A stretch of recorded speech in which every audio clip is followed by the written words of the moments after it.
En réalité, un bon designer doit comprendre tous ces concepts qui permettent justement d'unifier les choses, qui permettent de guider l'œil, qui permettent d'amener de la compréhension, du contraste et de l'intérêt. C'est comme ça qu'on crée un design intéressant.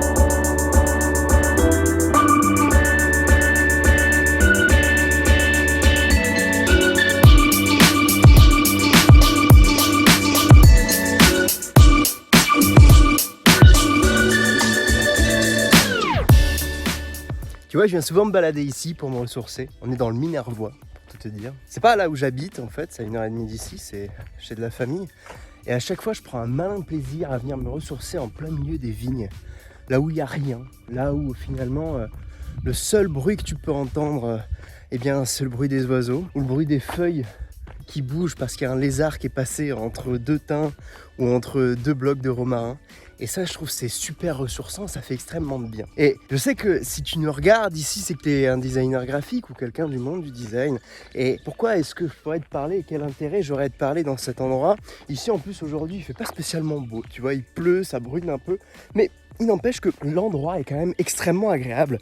Et c'est toujours la question que je me pose dans ces endroits un petit peu plein comme ça, assez ouvert, je me dis mais qu'est-ce qui fait que c'est intéressant ici? Qu'est-ce qui fait qu'on se sent bien? Eh bien, c'est exactement la même chose que l'on ressent quand on est face à une brochure, quand on est face à une affiche, un flyer, un logotype, face à une composition graphique dans laquelle on se sent bien. Et en fait, on se pose exactement les mêmes questions quand on essaye de faire un bon design. C'est qu'est-ce qui fait qu'on va se sentir bien? Il y a plusieurs choses ici qu'on voit. Première chose, il y a une profondeur. Dans un bon design, la profondeur est extrêmement importante. Elle va amener de la positivité, de l'envie de regarder ce design. Elle va capturer l'attention par les premiers plans. Ici, à cet endroit-là, si les vignes qui sont là n'étaient pas au premier plan, j'aurais pas envie de regarder ce chef-d'œuvre que me propose cette nature. Donc la profondeur et la perspective, naturellement, donnent forcément un intérêt à cette composition graphique qui m'entoure ici.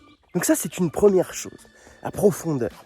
Et donc il y a la profondeur en termes de perspective, en termes de plan, et il y a aussi la profondeur en termes de couleur et d'intensité. Et là aujourd'hui, c'est pas forcément le meilleur moment pour en parler parce que naturellement, eh bien il pleut et puis il y a de la bruine, c'est pas terrible en fait. Mais malgré tout, il y a des contrastes, il y a des choses qui permettent de faire ressortir les formes. Et ces choses-là, on ne les regarde même plus, on n'a même plus cette capacité d'analyse parce qu'on regarde le monde tel qu'il nous est donné en fait. Et quand il nous est donné comme ça, on ne se pose plus la question de savoir pourquoi est-ce que les choses sont si intéressantes. Et j'aimerais vraiment vous montrer qu'avec peu de choses, on peut arriver à faire de grandes choses. Et c'est pourquoi le design a besoin de ce côté minimaliste, a besoin de cet aspect, on prend les petites choses qui fonctionnent, les grands piliers qui font que ça marche, et on avance. Et dans ces grands piliers, on a donc parlé de la profondeur, en termes de perspective. Deuxième profondeur, c'est la profondeur de couleur et de contraste. Si les vignes n'avaient pas des pieds aussi foncés, qui contrastent avec ce vert de ces feuilles, on n'aurait pas finalement d'intérêt à regarder cette nature avec autant d'attrait. Finalement. Si ces arbres au fond ne contrastaient pas autant avec le ciel, ils seraient noyés et on ne les verrait pas. Et quand je parle maintenant d'un élément de plus, si je dois parler d'un élément complémentaire pour amener de la clarté, eh bien c'est ça, c'est justement le contraste. Et ce contraste amène justement de la clarté. Donc c'est un pilier important. Premier pilier, profondeur. Deuxième pilier, clarté. Ce qui amène de la clarté, c'est le contraste. Et c'est la délimitation franche et nette des lignes, de toutes les lignes qui nous entourent. À partir du moment où les éléments sont brumeux, flous, c'est bien, mais seulement et si seulement ils permettent de renforcer les lignes d'un contour. Et là, c'est ce qui se passe. On a un ciel qui n'est pas très net. On a un ciel qui est brumeux, qui est flou, qui n'est pas intéressant à regarder. Mais il contribue clairement à faire ressortir la ligne de ces arbres, en fait, en haut. Okay ? Et ça, c'est quelque chose dont vous pouvez vous mûrir dans votre design. Alors, très souvent, on me demande, mais quelles sont tes références, Laurent? Avec quoi tu te nourris pour créer du design? Eh bien, j'ai envie de vous dire, mais je me nourris de tout ce qui m'entoure, de tous les éléments aussi simples qui m'entourent. Et c'est ce qui crée, justement, de la facilité à créer un bon design par rapport à cette capacité d'analyse que vous devez avoir. Okay ? Donc, ça, c'était des points que j'avais envie de partager avec vous. Et le dernier point, eh bien, c'est la plénitude. Vous voyez, si tout était plein d'informations, comme cet espace-là, il n'est pas beau cet espace-là. C'est pas top ce qu'on voit derrière là. Mais pourquoi c'est pas top? Parce que finalement, il y a peu de profondeur. Parce que finalement, il y a peu de différence de couleurs. Il y a peu d'harmonie. Si ce n'est que de l'harmonie colorée parce qu'il n'y a qu'une seule couleur, mais c'est tout.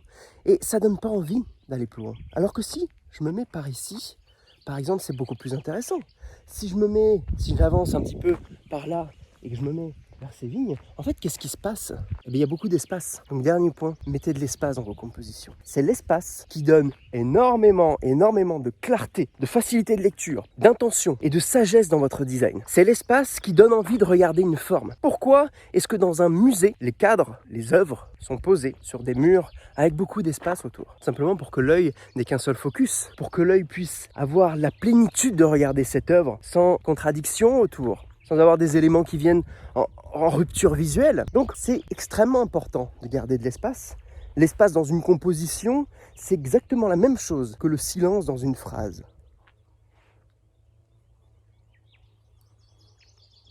Et j'ai la certitude que ce blanc que je viens de laisser, vous en souviendrez plus que toute autre chose dans cette vidéo. Si je vous parle tout à l'heure de manière un peu monotone, à raconter des choses qui sont toujours avec le même rythme, la même intention, eh bien, ça va brouiller mon message. Alors que si je me mets à crier, vous allez vous souvenir. Alors que si je mets à parler doucement, vous allez vous en souvenir. Et si je laisse une pause, vous allez vous en souvenir. Donc, marquer des temps de pause dans vos compositions, c'est laisser de l'espace. Ok ? C'est une première chose. C'est une chose extrêmement importante aussi à valoriser dans votre design. Donc on a parlé de profondeur, de couleur, de profondeur, de contraste, de profondeur, de perspective. On a parlé d'espace, donc qui pourrait être considéré comme le temps dans la vraie vie. On a parlé de contraste, mais on n'a pas parlé aussi de la manière dont on pouvait apporter du contraste avec la diversité, d'accord ? C'est une chose importante aussi, la diversité des choses que vous allez voir dans une composition. Et un dernier point que j'aimerais aborder avec vous. Eh bien, après toutes ces choses, pourquoi est-ce que ces vignes sont beaucoup moins intéressantes quand je les monte comme celle-ci, quand je les monte comme cela? Et là, j'aimerais vous parler de rythme et d'organisation. Les informations dans une composition peuvent avoir du contraste, peuvent avoir des couleurs différentes qui donnent de la profondeur, peuvent avoir une notion de perspective et de différents plans qui va pouvoir se jouer avec les différences de taille de texte que vous avez dans vos compositions. Ok, mais si elles ne sont pas organisées, telles que ces vignes, avec des lignes qui permettent de supporter la lecture et de guider justement ces espaces blancs dont je vous ai parlé juste avant, votre composition ne va pas fonctionner. Voilà un petit peu les grands points du design, voilà un petit peu les grands points qui peuvent se raccrocher à plein de choses, qui peuvent se raccrocher à de la création de logotypes, qui peuvent se raccrocher à de la création de visuels, d'affiches, de flyers, de sites internet. Aujourd'hui, on a segmenté le design avec plein de sous-parties. On a le design print, le design web, l'UX design. Mais en réalité, un bon designer doit comprendre tous ces concepts qui permettent justement d'unifier les choses, qui permettent de guider l'œil, qui permettent d'amener de la compréhension, du contraste et de l'intérêt. C'est comme ça qu'on crée un design intéressant. J'espère que cette vidéo vous aura plu, vous aura amené un petit peu de perspective, vous aura permis de changer cette approche que tout le monde peut avoir et vous a permis peut-être d'avoir une vraie perspective et un aspect vraiment plus intéressant et des métaphores plus intéressantes pour ne jamais oublier ce que vous devez faire quand vous créez un design graphique.